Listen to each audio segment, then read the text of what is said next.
Ну что ж, уважаемые дамы и господа, а теперь, как говорится, перейдем от слов к делу. И я рад вам предоставить вот ту продукцию компании Торма, о которой мы только что говорили. Продукция приходит на европоддоне. Качественная, как всегда, качественная упаковка.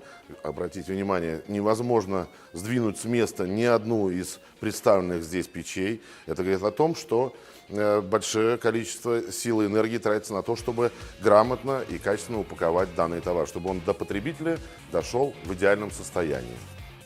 Ну что ж, начнем распаковывать товар.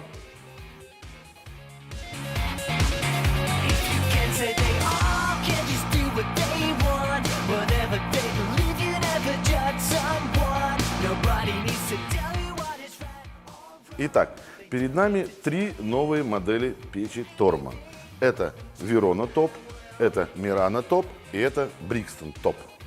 Чем же они отличаются от предыдущих моделей? Мы не будем вдаваться в технические характеристики, а просто рассмотрим те новшества, которые представлены в данных моделях. Одно из главных отличий представленных нам экземплярах – это верхнее подключение дымохода. В предыдущих моделях такого класса было заднее подключение дымохода с диаметром 120 мм. В данных моделях диаметр дымохода составляет 110 мм.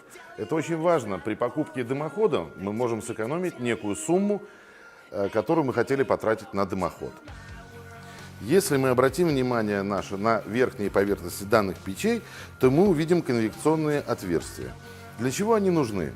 Прежде всего, холодный воздух, который засасывается внизу печи, нагреваясь, поднимается наверх и способствует наиболее быстрому отоплению и обогреву нашего помещения. Если мы обратим внимание, то в данных печах по бокам существуют еще вот такие задвижки. Это не просто так. С помощью этих задвижек мы легко можем открыть или закрыть подачу воздуха через данное отверстие. Для чего это нужно? Обратите внимание. Это нужно для того, чтобы, перекрыв отверстия данные, горячий воздух устремляется в специальные патрубки, которые установлены на задней части данных печей. И мы совершенно спокойно можем отопить соседние помещения, соседнюю комнату. Также можно вывести патрубок наверх и отопить даже второй этаж. В данных представленных двух моделях есть еще одна опция. Это накопительный камень, который можно установить в конвекционные кожухи. Благодаря накопительным свойствам камня мы можем получить дополнительное тепло, которое будет исходить от нашей печки. Даже когда огонь в печи погаснет, нагретый камень еще порядка 3-5 часов будет отдавать тепловую энергию помещению. Большое спасибо за то, что вы потратили свое время и посмотрели этот ролик, который мы снимали специально для вас. Надеюсь, что это поможет вам в дальнейшем выборе печей.